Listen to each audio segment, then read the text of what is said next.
Ipak nije sve tako crno. Napredniji smo od Makedonije. Aferu državni udar prevazišli smo prije deceniju. Makedonci se tek sada suočavaju s njom. Opozicioni lideri optuženi su za pokušaj državnog udara. Na vidjelo izbijaju prisluškivanja, ucjene, prijetnje. I tamo je objavljen tajno snimljen razgovor premijera. Nije bilo razgovora o dva papka, ali jeste mnogo šta drugo. Sead Rizvanović. U aprilu 2014. godine u Makedoniji se održavaju predvremeni parlamentarni i predsjednički izbori.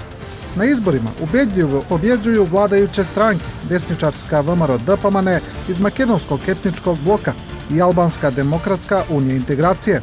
Drugi predsjednički mandat dobije i Georgije Ivanov, isto kandidat vladajuće stranke. Opozicija predvođena SDSM, međutim na dan izbora, pre završetka drugog kruga na dramatičnoj pres konferenciji saopštava da zbog niza nedostataka i neregularnosti ne priznaje izbore i da neće učestvovati u radu parlamenta i drugih institucija. Ovo je početak makedonske političke krize koja se razvija na neočekivan i može se slobodno reći način koji odgovara scenariju hollywoodskih špijunskih trilera.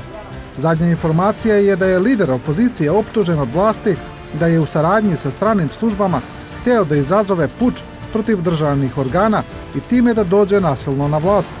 Ali to je samo kulminacija tenzija koje rasparavaju makedonsko društvo mjesecima, a sve je počelo kada je lider opozicione SDSM prije 4 mjeseca objavio u javnosti da posjeduje uvjerljive dokaze za kriminale vlasti koje će objaviti u javnosti nešto što postaje kucajuća politička bomba. Sa tim takozvanim bombama ili argumentima i dokazima neće biti dovoljno da padne vlast, polomit će i zasramit će i imat će ogromnu odgovornost, ali paralelno ste nam potrebni vi građani. Ništa nije dovoljno samo po sebi da dođe kraj. A kraj je, kaže Zaev, podnošenje ostavke od strane premijera Grujevskog, koji će to uraditi za 3 dana zbog težine objavljenih afera. Optužbe opozicije samo produbljuju već postojeću političku krizu u zemlji. Pritisak na vlasti u Makedoniji se povećava zbog protesta i štrajkova raznih socijalnih grupa. Tenzije u zemlji se povećavaju iz dana u dan. U javnim reakcijama premijer Grujevski ne pokazuje nervozu zbog optužbi opozicije, čak se i šali na njihov račun. Evo bomba. Pa, Oko toga što su najavili, oni su potražili od nas da ih mi pozovemo da objave šta imaju. Evo, mi smo ih pozvali. Sada kažu da oni imaju strategiju. Mi čekamo da vidimo strategiju i nećemo da im se mešamo. U javnosti ipak glavna tema nagađanje i pretpostavki postaje bomba Zorana Zaeva. Novinari i analitičari špekulišu što bi mogla biti. U igri je sve, od seks skandala do odgovornosti za misterioznu pogibiju novinara Nikole Mladenova, oštro kritičara vlasti, pa sve do informacija za masakr na Smilkovskom jezeru iz 2012. godine, kada je likvidirano 5 makedonskih dečaka, a osuđeni su Albanci, optuženi za ekstremno islamističke motive. Zaev nije hteo da kaže o čemu se tačno radi, ali je naveo da su informacije tako dramatične da će pogoršati međuetničke odnose i izazvati tenziju u zemlji.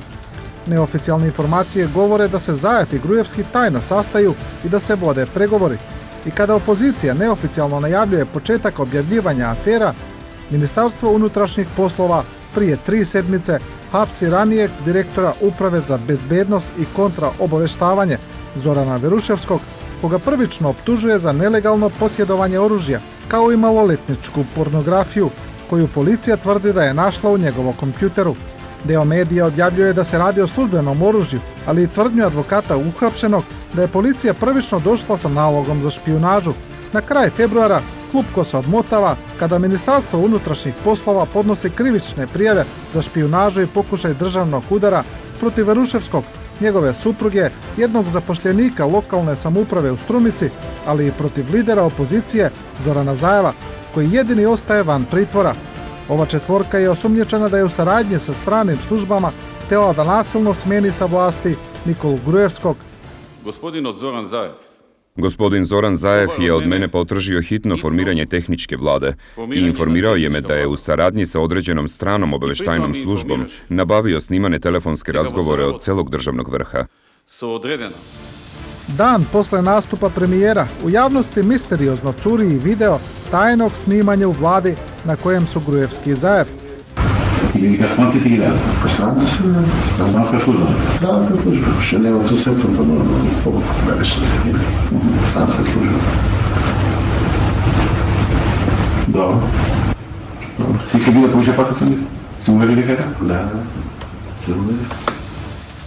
Zaev međutim tvrdi da je namjerno pomenuo strane službe da sakrije trag, a da je dokaze dobio iz domaćih službi.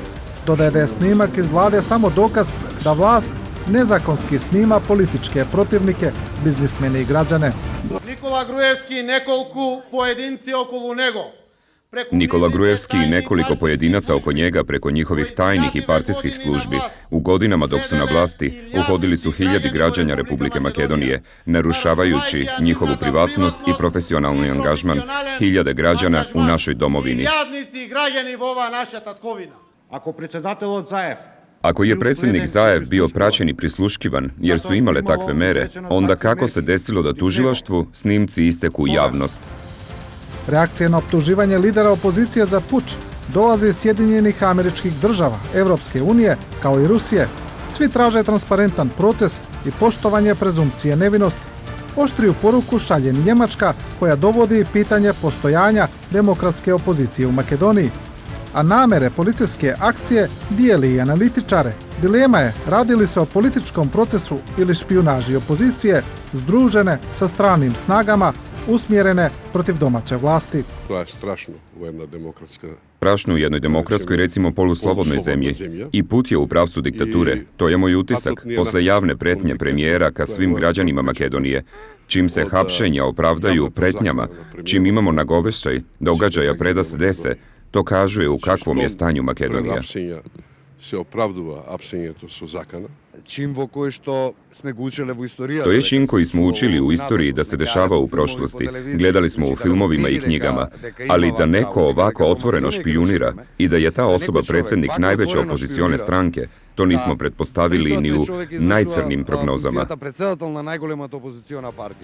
A crne prognoze dela analitičara da je cijela akcija puč deo vladine strategije da se spreči objavljivanje afera opozicije u javnosti počinju da se ostvaruju sa saopštenjem državnog tužilaštva. Upozoravaju se medijumi i novinari da ne smiju da objavljuju snimke koje su nelegalno pribavljene, a mogu biti deo krivične istrage. Tužilaštvo istovremeno ne navodi da li je snimak iz premijerske kancelarije legalan, ko je snimao i kako je procurio u javnost. Novinarska zajednica i nevladine organizacije upozoravaju na otvoreni pokušaj cenzure.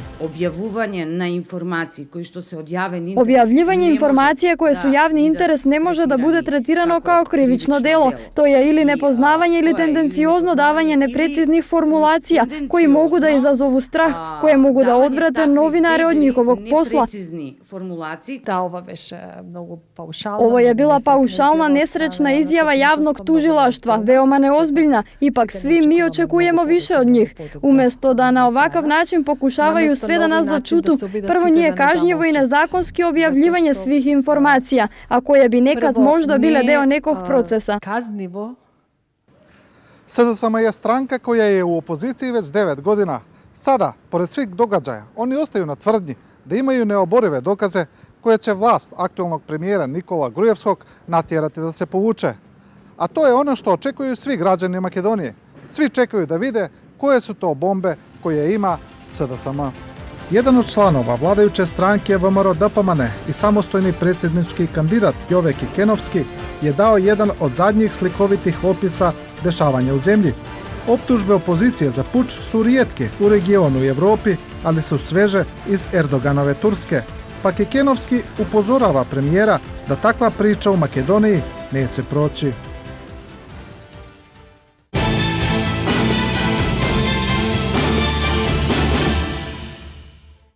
Reagiranje iz Tuzlanskog kantona. Began Muhić tvrdi da nije osuđivan. Poštovana gospodo, u emisiji Federalne televizije Mreža, emitovana 23.1.2015. godine, vaš novinar Omer Hasanović, objašnjavajući predložene kandidate za vladu Tuzlanskog kantona i sukobe u SDA Tuzlanskog kantona, izgovarajući moje ime uz arhivski prilog bez tona mog obraćanja obespravljenim radnicima Konjuh Živinice ispred zgrade općine Živinice, okarakterisao me je kao osuđenik Began Muhić. Želim da upoznam i vas i javnost putem naše najgledanije televizije da nikada do sada nisam pravosnažno osuđivan ni u prekršajnom, a kamoli krivičnom postupku i da navodi vaših novinara su neprovjereni i neistiniti. Takvi neistiniti navodi predstavljaju čistu klevetu. Uz molbu i nadu da ćete objaviti demant i ispravke netačnih navoda, s poštovanjem vas pozdravljam, Began Muhić.